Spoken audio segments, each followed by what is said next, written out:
साथियों नमस्कार।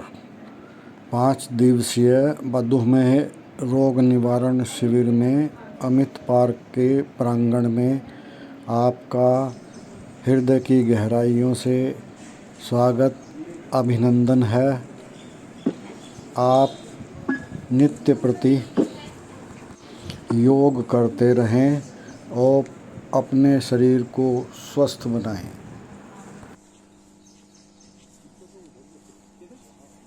सबको बहुत नमस्कार।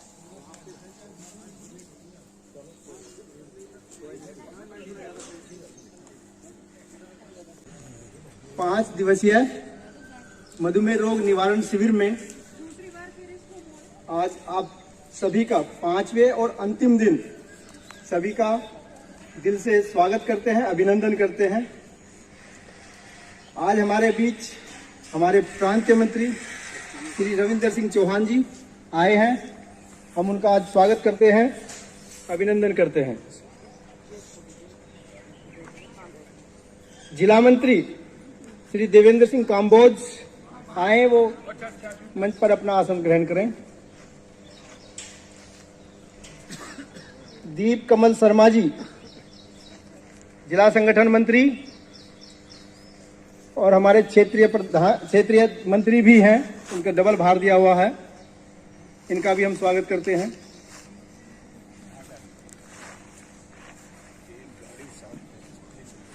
प्रधान श्री सतप्रकाश कौशिक जी भी आए हैं, हम उनका भी दिल से स्वागत करते हैं, अभिनंदन करते हैं। वो भी मंच पर अपना आसन ग्रहण करें। हम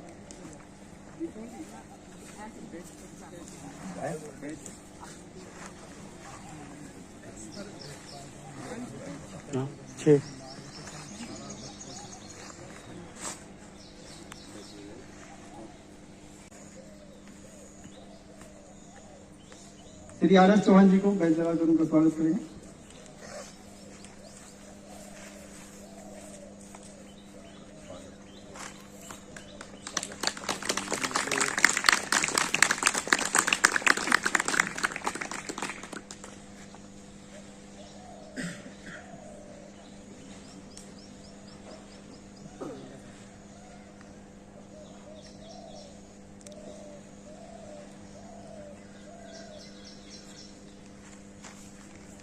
श्री दीप कमल शर्मा जी प्रधान जी का भी बैज लगाकर स्वागत करेंगे। सीएसपी कौशिक जी,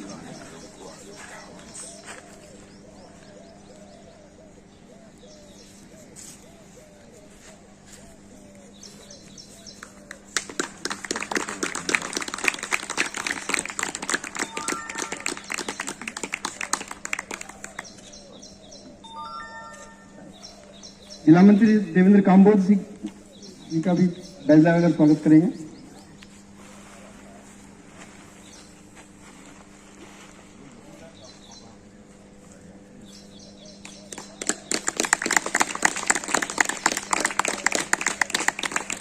जिला संगठन मंत्री और क्षेत्रीय मंत्री का बैज लगाकर स्वागत करेंगे। हमारे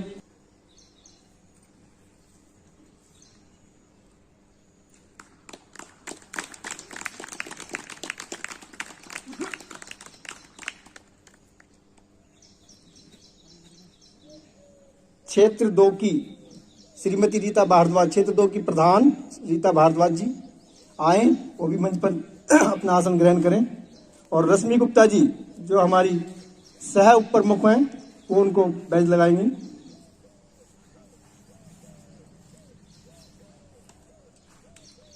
तालियों से स्वागत होना चाहिए।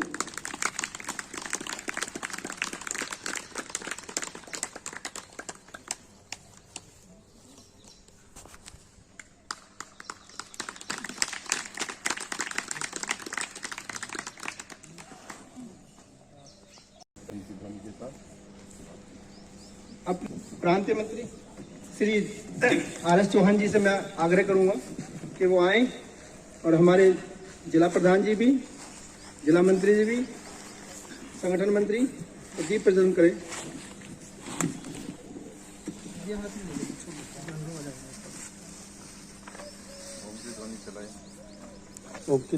ओम तत्सवितुर्वरेण्यं भर्गो देवस्य धीमहि धियो यो नः प्रचोदयात्। ॐ भूर्भुवः स्वः तत्सवितुर्वरेण्यं भर्गो देवस्य धीमहि धियो यो नः प्रचोदयात्। ॐ भूर्भुवः स्वः तत्सवितुर्वरेण्यं भर्गो देवस्य धीमहि धियो यो नः प्रचोदयात्। मेरे साथ पढ़ें और मेरे साथ शुरू करें।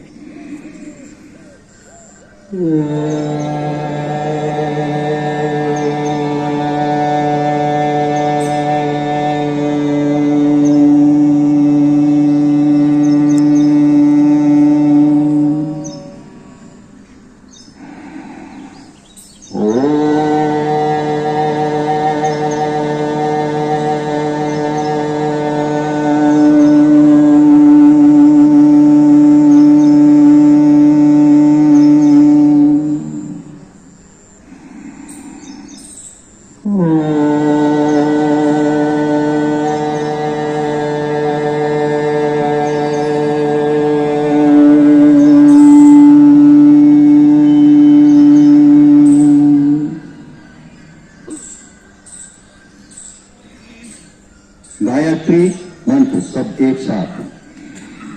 ओम भूर्भुवः स्वः तत्सवितुर्वरेण्यं भर्गो देवस्य धीमहि धियो यो नः प्रचोदयात्। अब सरस्वती वंदना के लिए रश्मि गुप्ता जी, लक्ष्मी नेहरा जी, अंजना जी और सप्तऋषि पार्क की शिक्षिका ममता सक्सेना जी, आप यहाँ आए।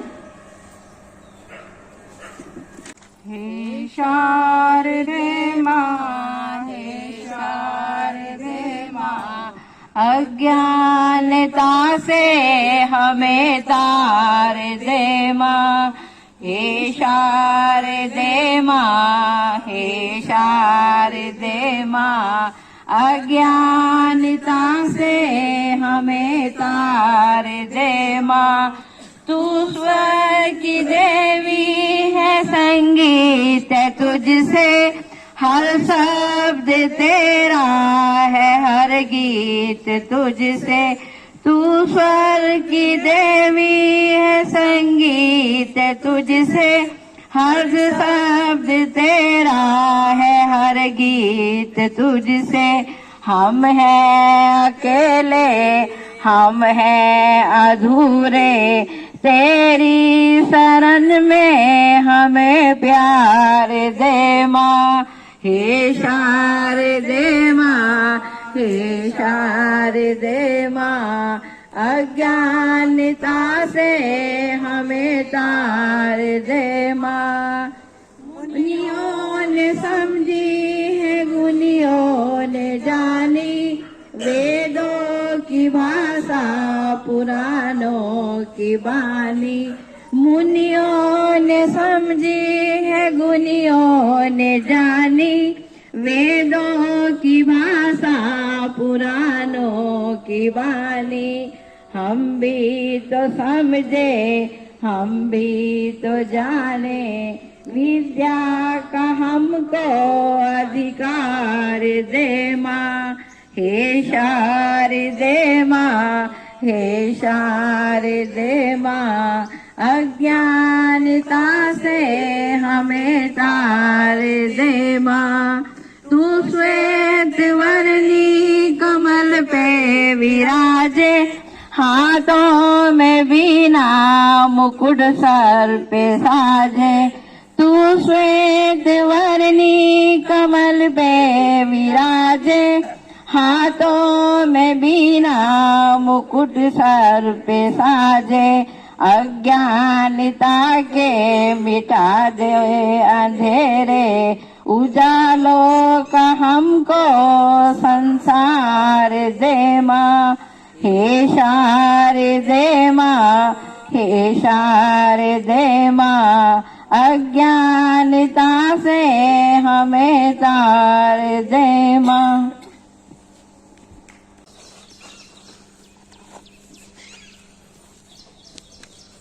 अब श्री दीप कमल शर्मा जी से विनम्र आग्रह करता हूं कि वो आज की दैनिक साधनाएं, आज की जो है सूक्ष्म क्रियाएं, गहरी लंबी श्वास, ओम की ध्वनि, गायत्री मंत्र का उच्चारण भावार्थ सहित वो अपना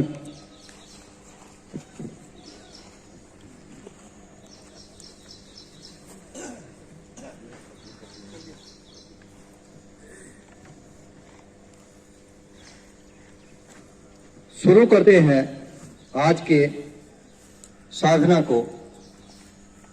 हमने जो पिछले 4 दिनों में किया उसी को आज पूर्ण रूप से करेंगे। सारी की सारी सूक्ष्म क्रियाएं, टांगों की, भुजाओं की, गर्दन की, थोड़ा सा वक्त लगेगा लेकिन आसनों को कराने में और आपको उन्हें पूर्ण स्थिति प्राप्त करने में अत्यंत लाभदायी ये हैं। टांगों की एक्सरसाइज, दोनों टांगे फैलाएं,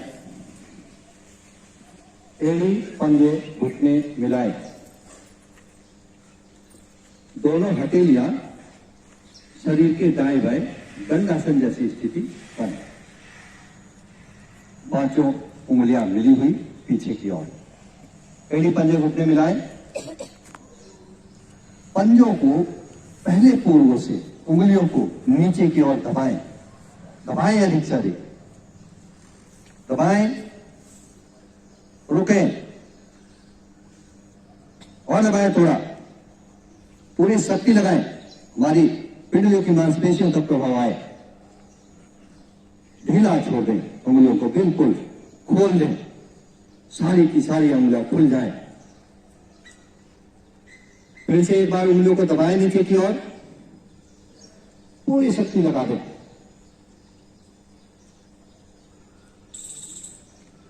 पूरी टांगों में तनाव बना के रखें, ढीला छोड़ें, उंगलियों को सीधा कर दें, सारी उंगलियां आपस में खुल जाएं। फिर से एक बार करें और यहां पे रुके थोड़ा, इतनी देर रुके कि हमारी पिंडलियों में हल्का हल्का सा कंपन, दर्द शुरू हो जाए। ढीला छोड़े, टांगों को बिल्कुल ढीला छोड़ दें, रिलैक्स।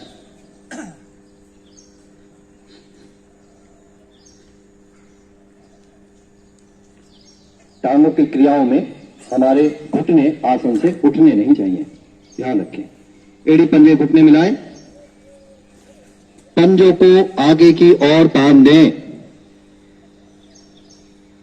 विशेष ध्यान रखें घुटने आसन से न उठें, ताने आगे की ओर, पूरी शक्ति लगा दें, हथेलियां शरीर के दाएं बाएं रखते हुए पूरी शक्ति लगाएं, पैरों के तलवों को आसन से लगाने का प्रयास करें,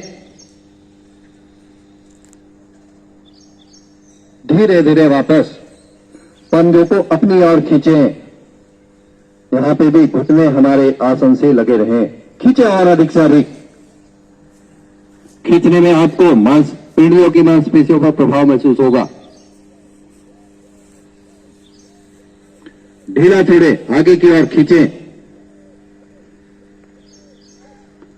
आपका ध्यान क्रिया पे रहे, नेत्र कोमलता से बंद कर लें। यदि किसी साधक ने चश्मा लगा रखा है तो चश्मा भी उतार कर बगल में रखने,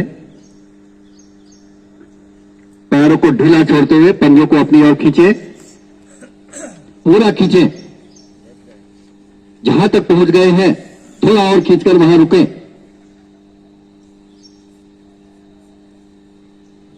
आगे पंजों को आगे खींचे, तलवों को आसन से लगाने का प्रयास करें।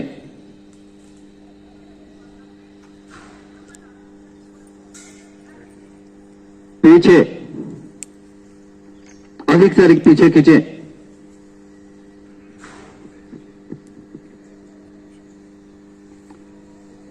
ढीला छोड़ दे, टांगों को ढीला छोड़ दे। महसूस करें हमारी पिंडियों की मांसपेशियों पर प्रभाव।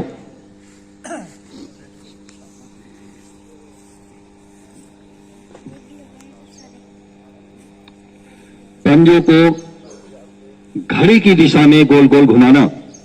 एड़ी पंजे घुटने मिलाएं, पंजे आगे की ओर ताने और घड़ी की दिशा में धीरे धीरे दाएं से लाते हुए पंजा, दायां पंजा दाएं आसन से लगे, फिर अपनी ओर खींचे,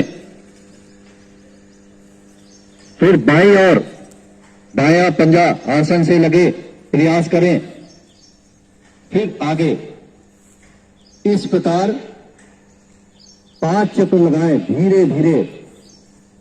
क्रिया रूप में जब भी कोई आसन करें तो धीरे धीरे करें, शक्ति पूरी लगाएं, पैर ढीले ना पड़े। करेंगे पाद हस्त आसन। जिनकी कमर में दर्द है और साइटिका से पीड़ित हैं, वे लोग इस आसन का अभ्यास ना करें।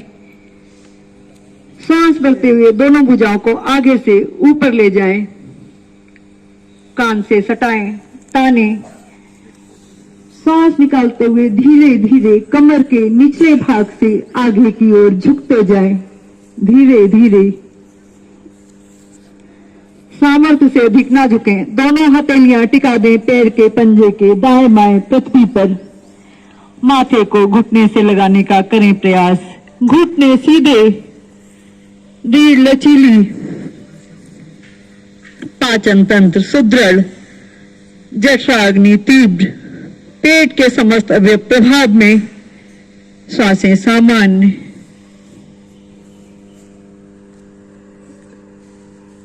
सांस भरते हुए दोनों भुजाओं को कान से सटाते हुए धीरे धीरे ऊपर ले जाएं, ताने। इसी खिंचाव के साथ दाएं बाएं करते हुए वापस भुजाएं शरीर के साथ।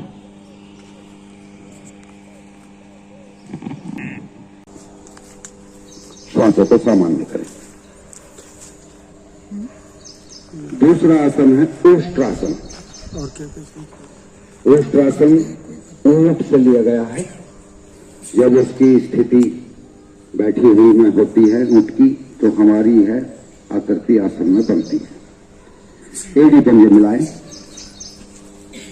दोनों हथेलियां दाहिनी ओर रखें, वज्रासन की स्थिति में आ जाएं।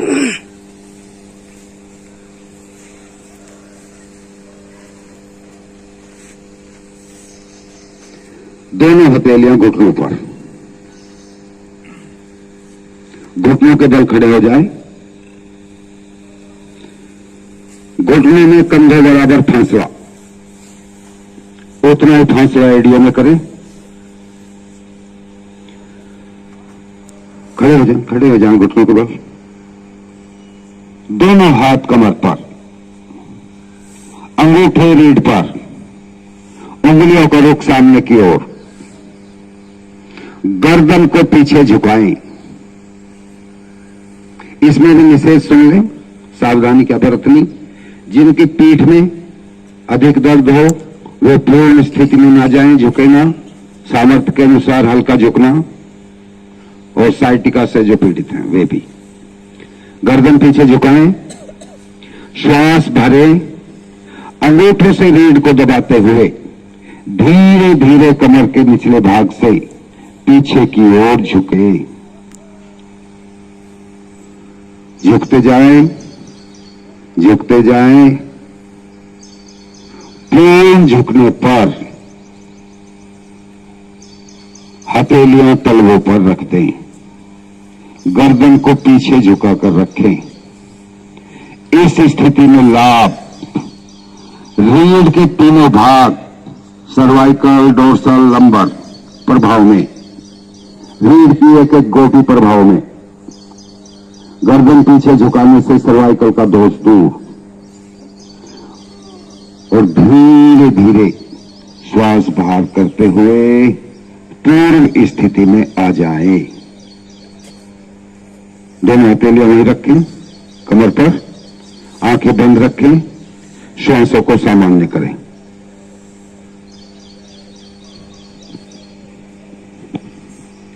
आ जाइए वापस। अब मैं आग्रह करता हूं श्री पवन सिंह बालियान जी से कि वो शशक आसन भाग 2 एवं हास्यासन का आपको योग कराएं। शशकासन भाग 2 करेंगे। वज्रासन में बैठे रहें और आगे से घुटने खोलें। घुटनों में अधिक से अधिक फासला। पीछे दोनों पैरों के अंगूठे आपस में टच रखें। दोनों हथेली घुटनों के मध्य लाएं। आसन पर लगाएं, उंगली का रुख सामने की ओर रहेगा। श्वास भरते हुए हथेलियों को खिसकाते हुए आगे की ओर झुकें। प्रयास करें पीछे से शरीर मेरा एड़ियों से ही टच रहे। थोड़ी आसन से लगाएं और सांसों को सामान्य कर लें।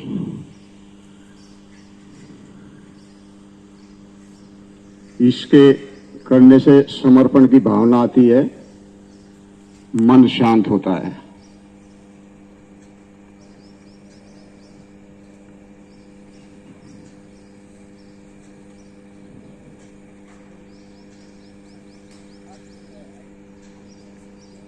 धीरे धीरे उसी प्रकार ये दोनों हथेलियों को खिसकाते हुए वापस आएं और घुटनों के मध्य ले आएं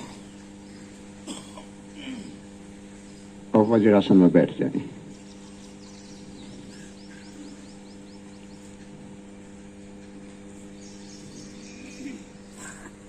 अब करेंगे हंसी। हंसी एक ऐसा आसन है प्रत्येक साधक को करना चाहिए। आजकल समाज में देखा गया है कि हंसी गायब हो रही है। आप वज्रासन में बैठे अथवा पद्मासन लगाकर बैठे अथवा सुखासन में बैठे,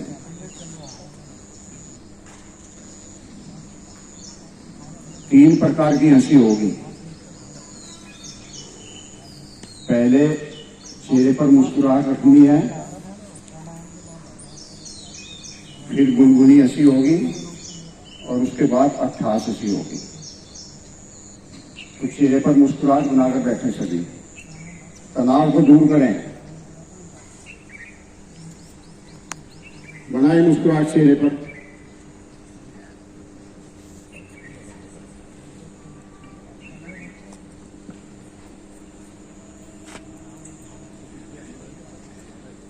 अब गुनगुनी हंसी करेंगे।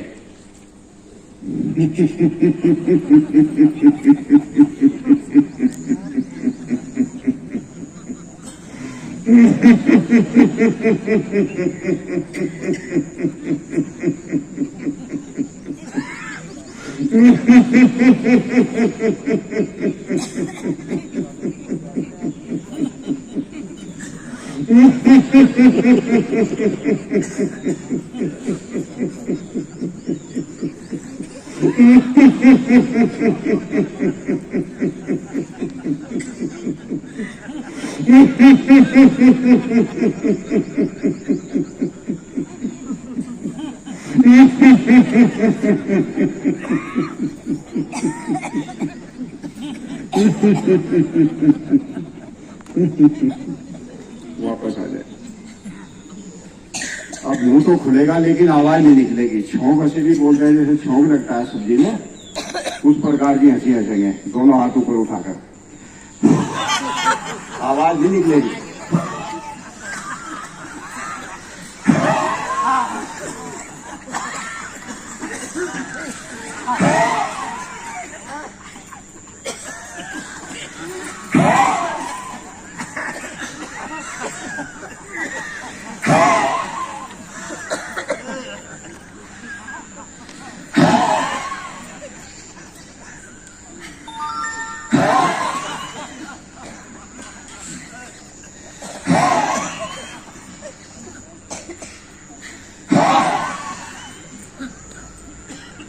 वापस आ जाए।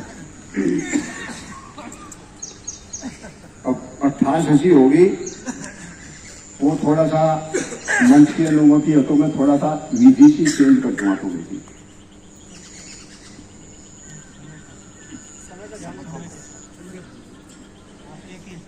चलो चलो तो एक साथ मिलकर हंसना प्रारंभ करें।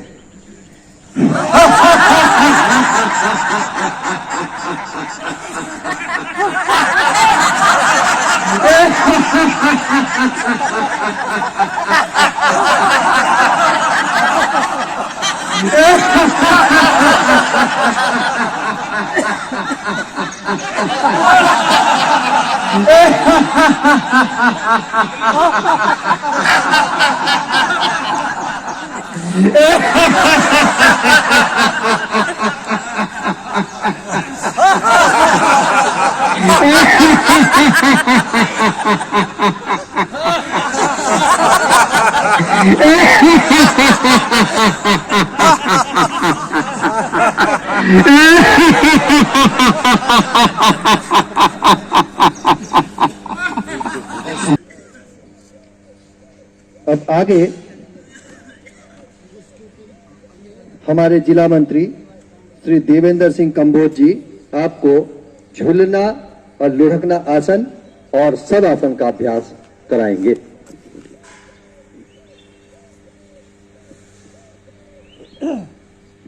एड़ी पंजे मिलाएं, बाईं ओर से करवट लेते हुए दाईं कोहनी दाएं हाथ का सहारा लेते हुए आ जाएं पीठ के बल।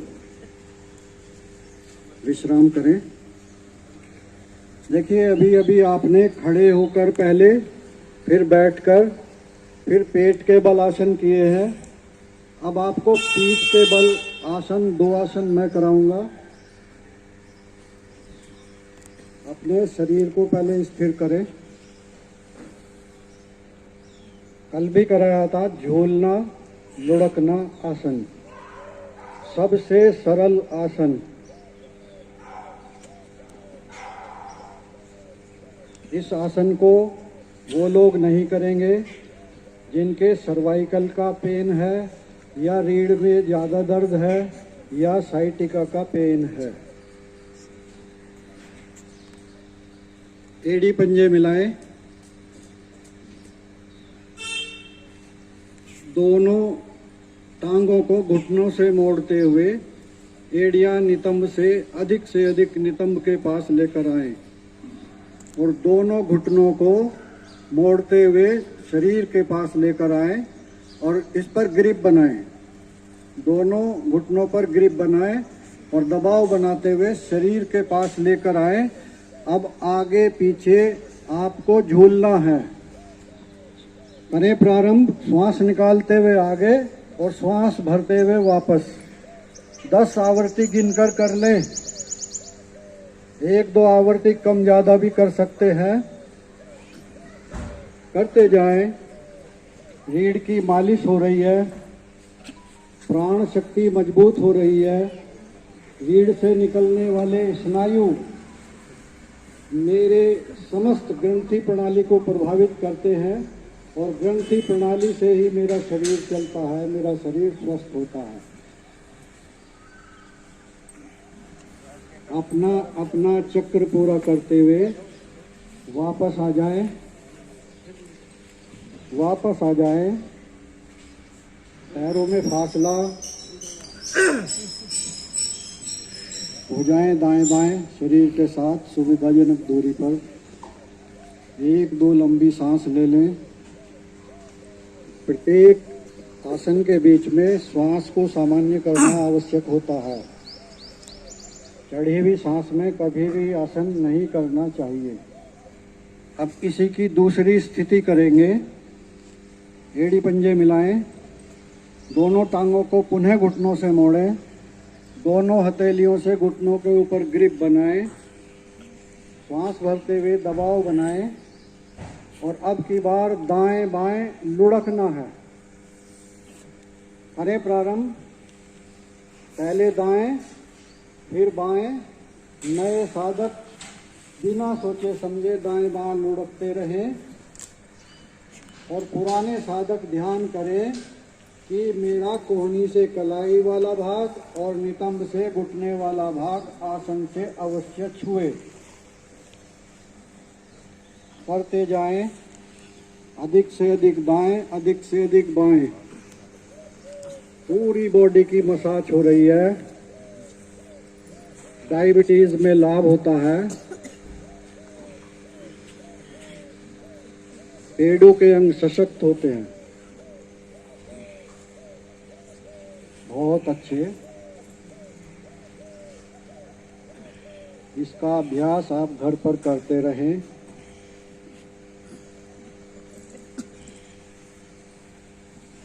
धीरे धीरे वापस आए। पैर खोलकर विश्राम। भुजाएं शरीर के साथ,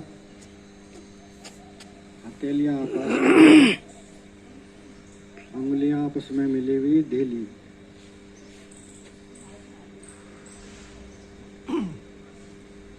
अब हम करेंगे शव आसन। कहने में सबसे सरल लेकिन करने में सबसे कठिन आसन, क्योंकि इसमें जरा सा भी हिलना नहीं होता है।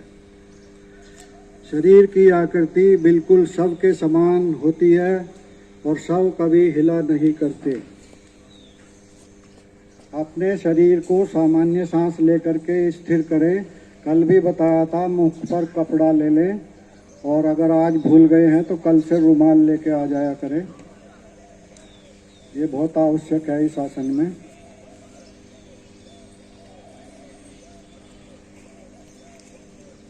शरीर शांत।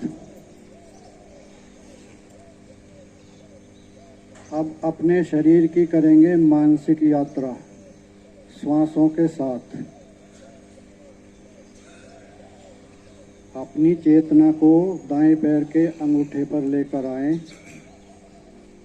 धीरे धीरे दाईं ओर के अंगों को निहारते हुए सर की चोटी तक, और सर की चोटी से बाएं अंगों को निहारते हुए श्वास को निकालते हुए बाएं पैर के अंगूठे तक। एक चक्र हुआ, 2 चक्र और लगाएं।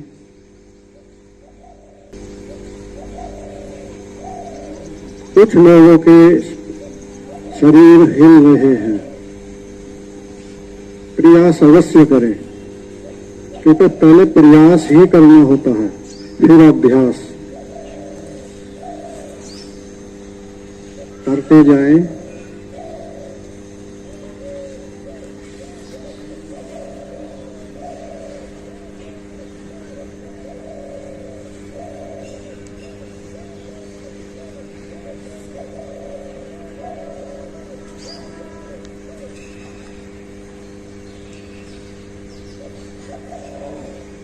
मेरा मन शांत हुआ है, इंद्रियां मेरी अंतर्मुखी हो गई हैं और मैं मुझसे ही मिलने जा रहा हूं।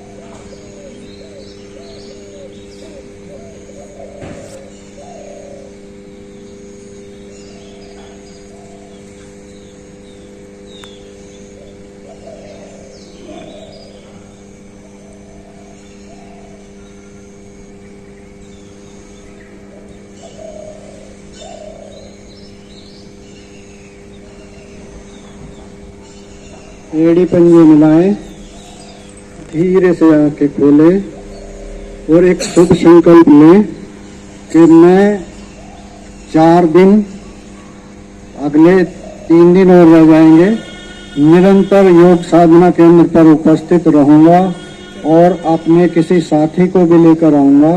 अपने शरीर को तो स्वस्थ करूंगा ही, मैं दूसरों को भी लाभ पहुंचाने का प्रयास अवश्य करूंगा। समाज कल्याण का, विश्व कल्याण का हमें संकल्प लेना है। इसी संकल्प के साथ आप हमारी पंक्ति में कीजिए। आप कुछ आसन प्राणायाम और ध्यान कराया। एक सुंदर भजन के लिए मैं अपनी बहन श्रीमती रीना भारद्वाज जी को आमंत्रित करता हूँ कि वो अपना 2-3 मिनट तक भजन प्रस्तुत करें। मेरा सभी से आग्रह रहेगा, अभी हम बिल्कुल सही 15 मिनट है 7:30 बजने में, बिना प्रसाद लिए कोई ना जाएगा। आज 7:30 बजे का टाइम है, अभी 7:15 बजे है, 7:30 बजे तक आप टाइम होगा तब। एक छोटा सा भजन।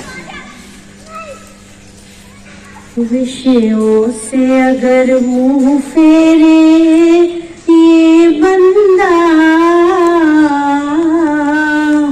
गर हरि से प्यार हो जाए बेड़ा ही पार हो जाए।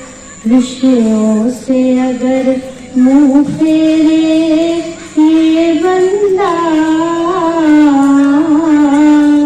गर हरि से प्यार हो जाए बेड़ा ही पार हो जाए।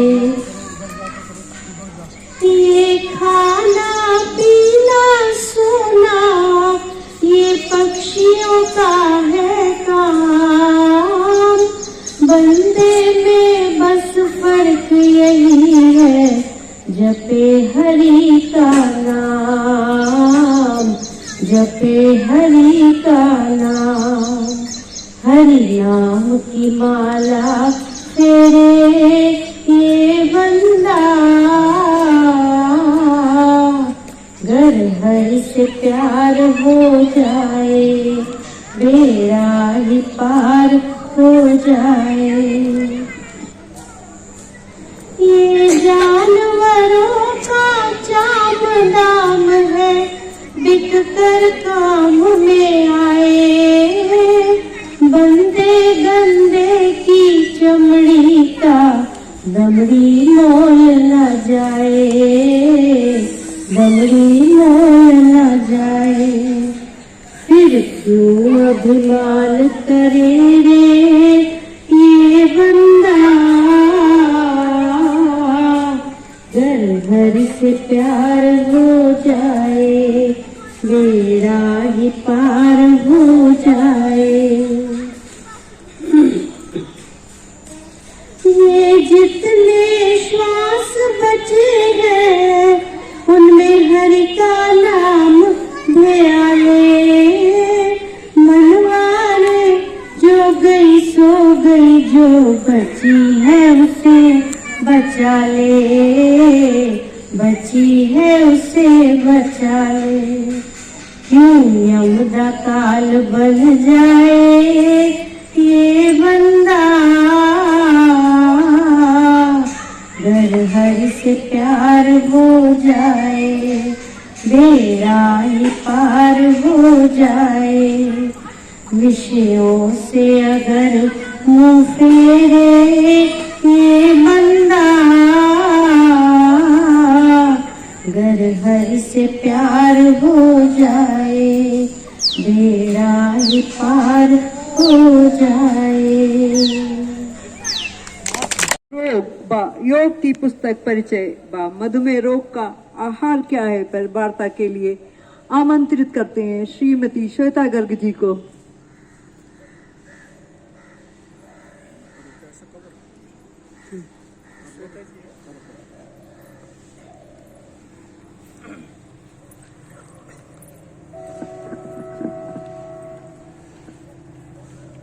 पांच दिवसीय मधुमेह रोग निवारण शिविर के ये 5 दिन हमारे भारतीय योग संस्थान के लिए बहुत ही महत्वपूर्ण दिन है, क्योंकि जैसा आप लोगों को ज्ञात भी होगा कि भारतीय योग संस्थान किस तरह एक दृढ़ संकल्प को लेकर अपने लक्ष्य पूर्ति की ओर आगे बढ़ रहा है।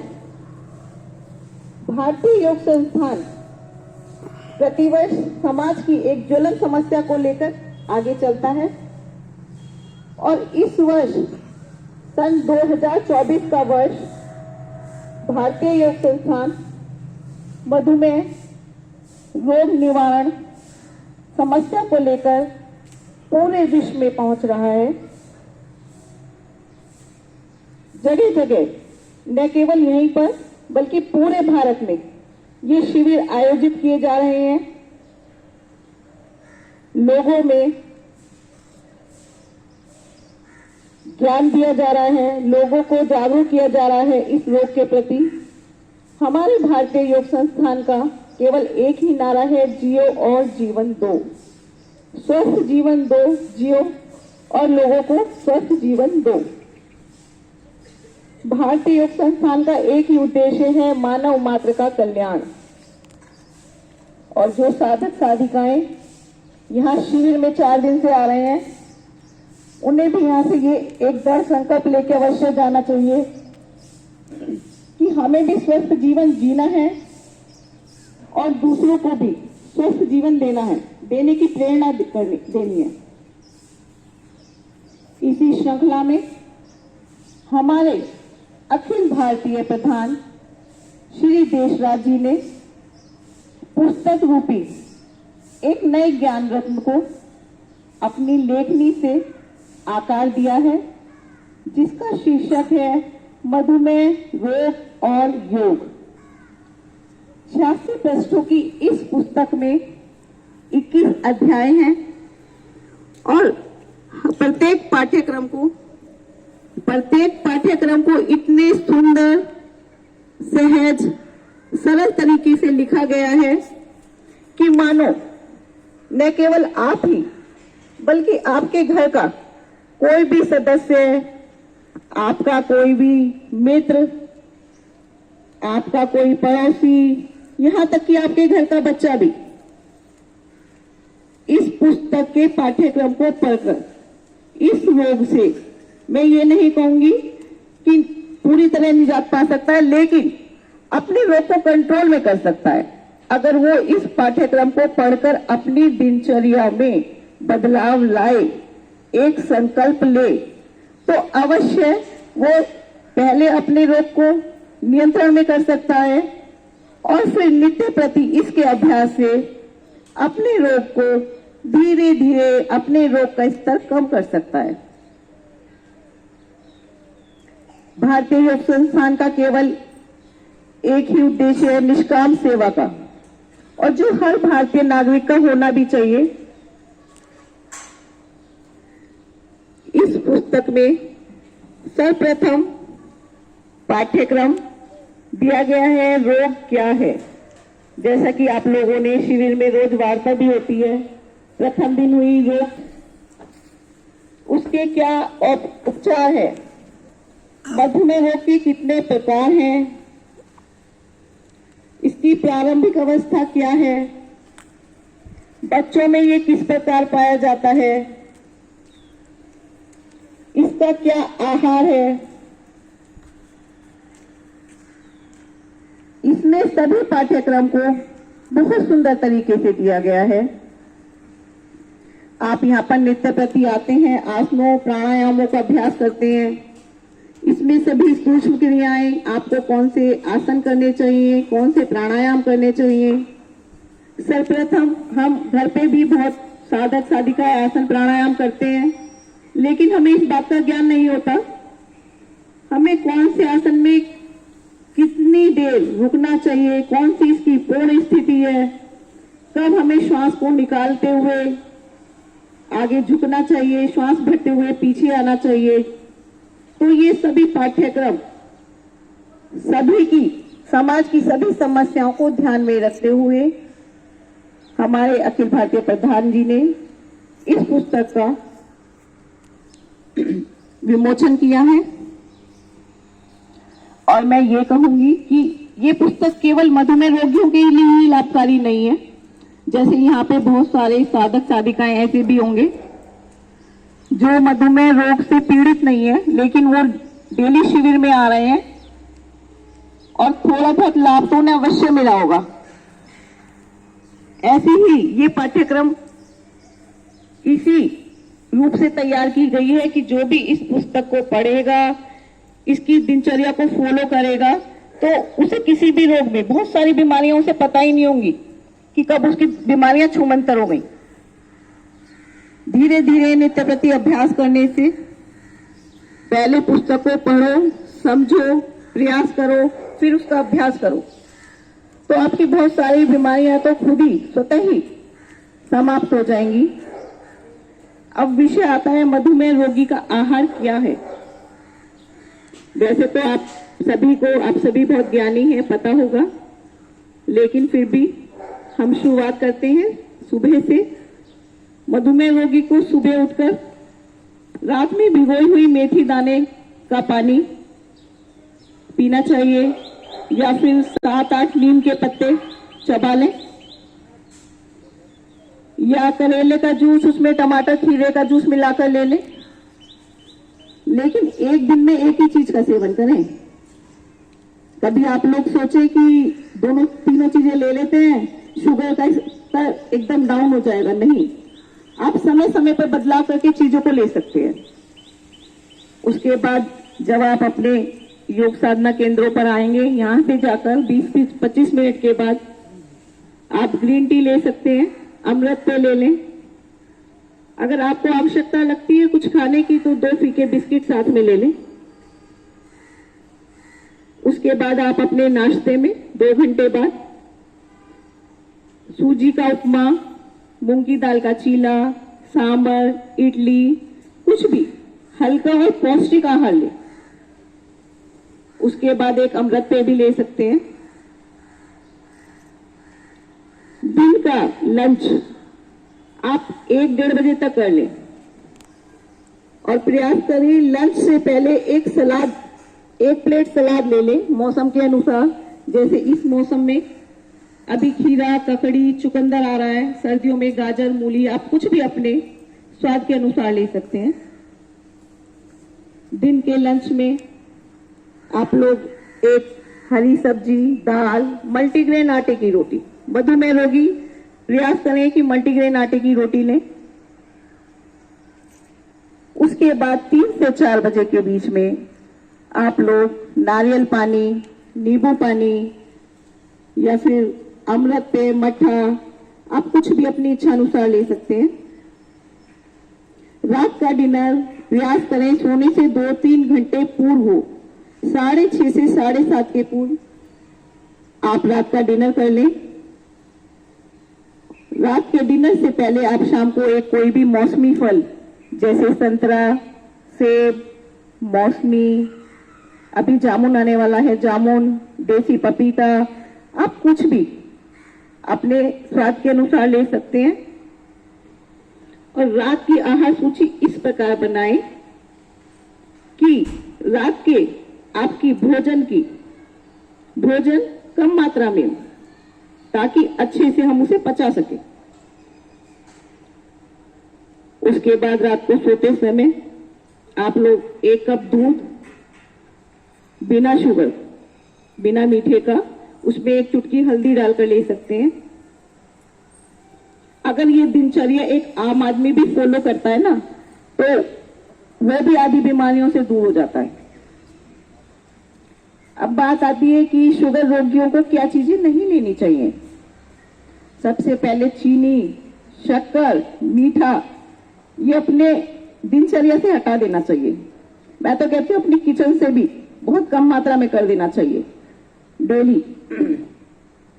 उसके बाद मीठे रसों का फल, मीठे फलों जो होते हैं, मीठे रसीले फल, उनका सेवन नहीं करना चाहिए। तरल चीजें जैसे तरल चीजें, कोल्ड ड्रिंक वगैरह लिक्विड फॉर्म में जो आती हैं, वो चीजें हमें बिल्कुल नहीं लेनी चाहिए। रिफाइंड का इस्तेमाल नहीं करना चाहिए। रिफाइंड की जगह हम लोग सरसों का तेल ले सकते हैं, अलसी का तेल, गाय का शुद्ध देसी घी इस्तेमाल करना चाहिए। और शुगर रोगियों को कहा जाता है प्यास बहुत लगती है, तो पानी की मात्रा हमें बढ़ानी चाहिए। हमें थोड़े थोड़े समय पे पानी का सेवन करना चाहिए। पानी वैसे भी हमारे शरीर के लिए बहुत लाभकारी होता है, बहुत सारी बीमारियों को दूर करता है। बस मैं अंत में यही कहना चाहूंगी अपनी वार्ता को समाप्त करते हुए कि यहाँ पे जो भी साधक साधिकाएं, नए साधक साधिकाएं आ रहे हैं, शिविर में 4 दिन आए हैं, उनमें से कितने साधक या साधिकाओं ने दृढ़ संकल्प लिया है नित्य प्रति योग साधना केंद्र पाने आने का? कृपया एक बार बताएंगे। बहुत सारी साधिकाएं ज्यादा है, पुरुष भाई कम है। क्योंकि अगर आप नित्य प्रति अपने योग साधना केंद्र पर आएंगे तो आधा तो वैसे ही समाप्त हो जाएगा, आधे लोग तो। बस हमारा एक ही लक्ष्य है कि आप लोग यहाँ आए, नित्य प्रति योगाभ्यास करें, अपने शरीर को स्वस्थ करें और एक दृढ़ संकल्प ले कि अगर हम एक भारतीय नागरिक हैं तो हमें अपने जीवन को स्वस्थ करना है। कम से कम एक व्यक्ति को यहाँ आने की प्रेरणा देनी है, उसके जीवन को स्वस्थ अवश्य करना है। जय हिंद, जय भारत।